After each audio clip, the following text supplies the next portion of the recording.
Hello friends and welcome to Conversations with Finatoniq. Today I have with me an extremely interesting personality, Mr. Srinivasan, director at Sri Sidwin Group. I have known Srinivasan for more than 2 decades and he has over 3 decades of experience in mutual funds, insurance and financial planning.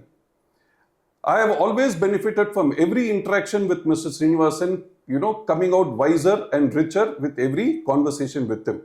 And I'm sure you will also find our conversation today very engaging and very stimulating. Welcome, Mr. Srinivasan, to Conversations with Finatoniq. Thank you for the good words. Wow, my pleasure. I think you have deserved every word of praise. Thank you. We have limited time and we look forward to your, as usual, extremely cerebral and witty responses to each of my questions. Like I said earlier, you have more than 3 decades of experience in the investment space.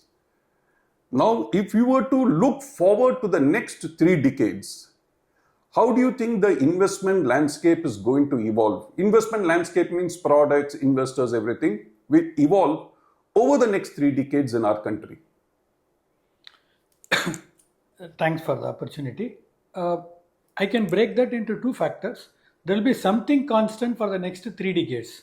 That will be more the behavioral pattern. Okay. I don't think our relationship with the client and the emotional relationship with money or finance by the client to the investments will ever change. They will remain constant.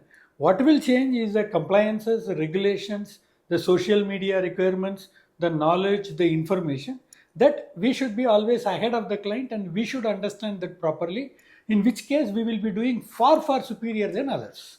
Okay, so what you're saying is products and the regulations may come and go, but relationships are forever. That is the core of our industry. And relationship is based on trust, integrity and expertise. Am I right?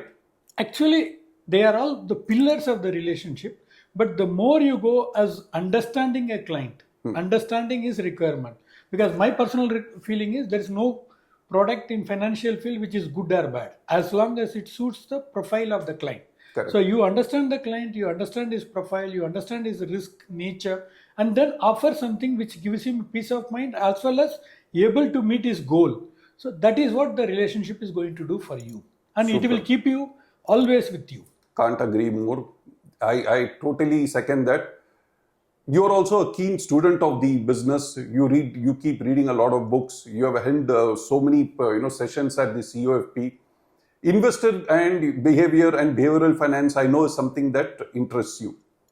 What do you think in our landscape right now, or in the present investment scenario, or the recent past, is the single most destructive investing behavior trait that you are observing? One permanent trait is listening to everybody is the problem when they start with you. Okay. The recent trait is there is too much of an information overload which they are not able to digest.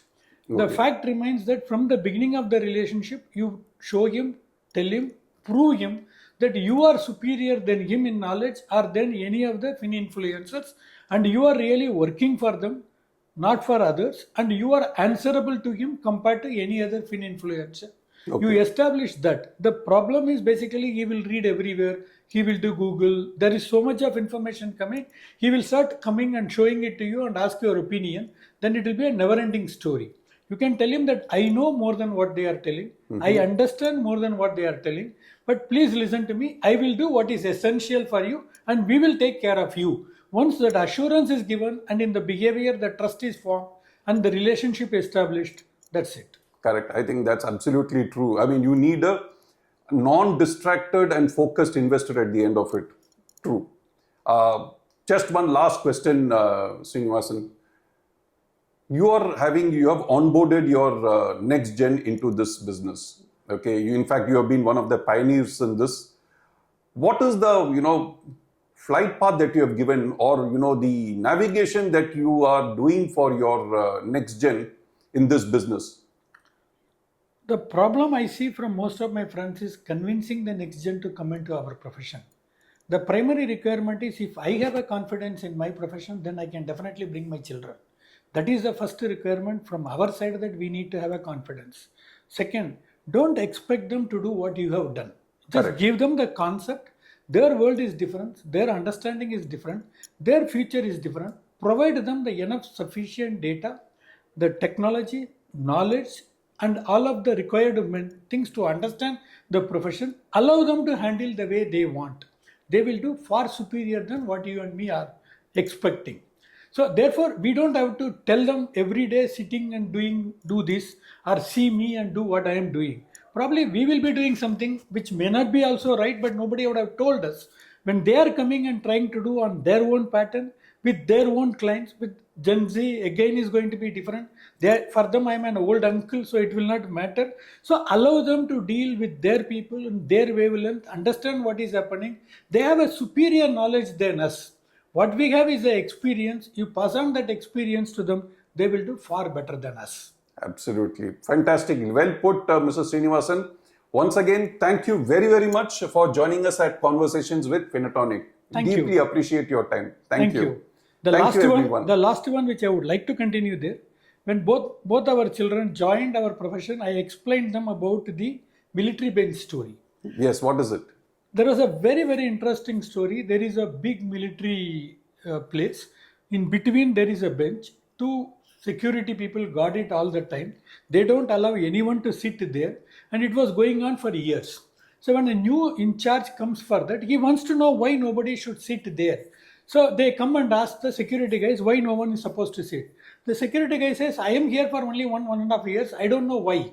So he goes back to check the antecedents, why it is not allowed to sit. Nobody understands, nobody knows. Finally, he finds out that 10 years back, the bench got painted. And that time, the in charge didn't want anyone to sit.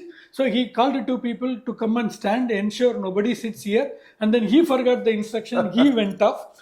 Then nobody bothered to follow it up. And the process is still followed. So we told them that this is how our office is run. We have told people not to sit there, but we have also forgotten, they have also forgotten. You don't listen to any of the old things, rethink everything, bring in your brain, you understand why it is being done. If it is not, convince us, tell us, we will listen and change the process. That is Wonderful. what we expect from you, not following what we are doing. Don't tell the next gen that the wet paint is not dried yet. Still. Thank you, sir. Thank you. Thank you very much.